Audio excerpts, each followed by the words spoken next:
Welcome back to episode 53, where today we're going to look at a slightly unusual microphone. And what we've got today is a Sennheiser 421. Now, these microphones are not particularly rare. I think there's still quite a lot of them about. People do love them. Two versions, the original version, and of course now there's a sort of more updated version. And in typical microphone fashion, I think more people prefer the old one than they do the new one.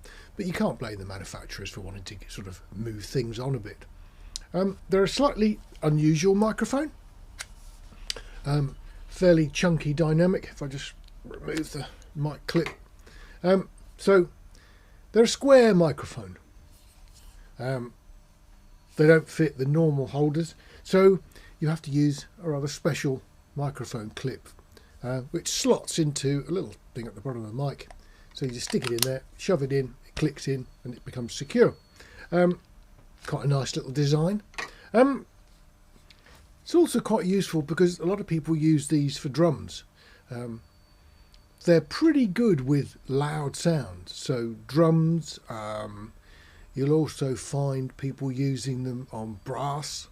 They're pretty immune to sort of volume. There's no form of sort of pad on these things. They just don't need it. But they do have a slightly unusual way of doing what we'd now call the bass roll-off. But there's a click position switch at the bottom that surrounds the XLR. And the weird thing about this is that it's a 5-position switch. So what we've got is the rotary control, and at one end it's labelled M for music, at the other end it's labelled S for speech, and in between there's 1, 2, 3 separate positions, and the response curve is not exactly flat, it sort of flatters. Is that a nice way to put it? This mic's still actually got the factory test, and what we've got is a response that starts quite low at about 50 Hertz, creeps up to about 90, stays flat right the way from 90 right across to 1K. And just above 1K, it starts to have a gentle rise to about 3.5, 4K. A little bit of a peak just there, then it settles back, and from 5 through to 10, it's reasonably flat. Gets to about 12, starts to tail off. Typical for a mic of this sort of kind, really. But that's quite a flattering sound. That's why people like it on brass, that's why people like it on drums, because that's where the real info is, and this mic will capture them. As you start to move the selector switch on here, that little drop off that starts about 90 Hertz starts to tail off steeper and steeper and steeper. So it's a very useful thing, and if you're going to use it on voice, well, then losing that bottom can give you a little bit more clarity if there's an awful lot of rumble and stuff going on in the room.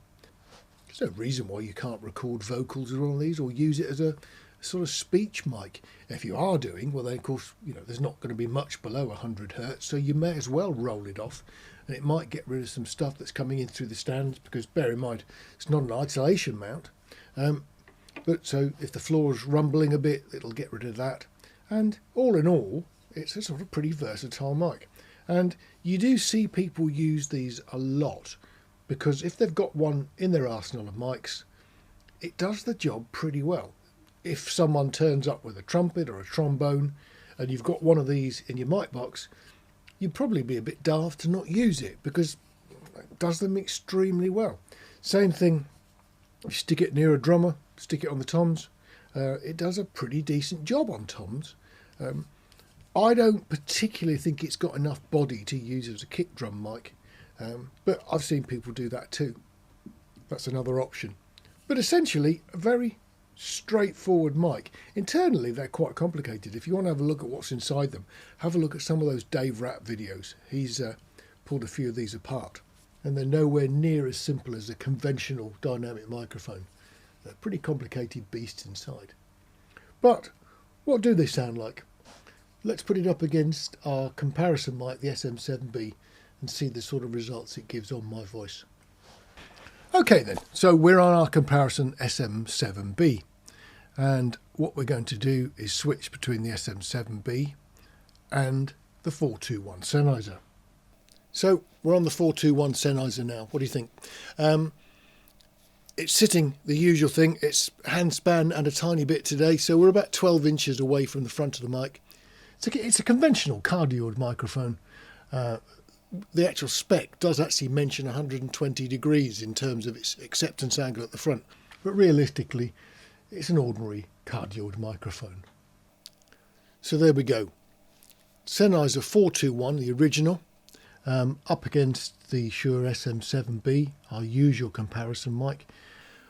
I don't know what you really think of the difference in audio. There is a sort of difference in the tone.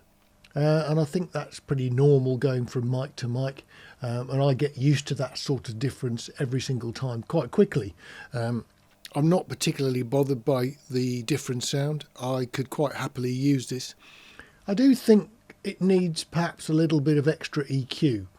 One of the things with it is that sort of fairly high peak between sort of 3 and 5K is where it's focused, and that gives a little bit of extra brightness there. And I'm not sure that the other mics of similar type, I mean the SM7B, the RE20, that sort of thing, they don't tend to have that little hump in that particular place.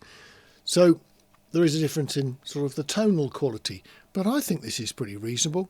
They're also quite bomb-proof. Drummers thump them, they don't seem to eject. The case is a sort of polycarbonate, plasticky type, hard substance, but it seems extremely tough. I thought at first it was actually metal, but I think it is plastic. It does come in a sort of fairly large presentation box, sort of protective blue foam. It's not much of an instruction manual. I mean, it gives you the spec. Doesn't do much else. Gives it to you in lots of different languages, of course, but doesn't really say very much. But it's just nice to still have the factory tested spec for this particular mic when it was new. So that's quite nice to have. It doesn't reveal anything. In actual fact, the trace on that is so similar to the one that's printed in the leaflet. I tend to think that they're all very, very much the same.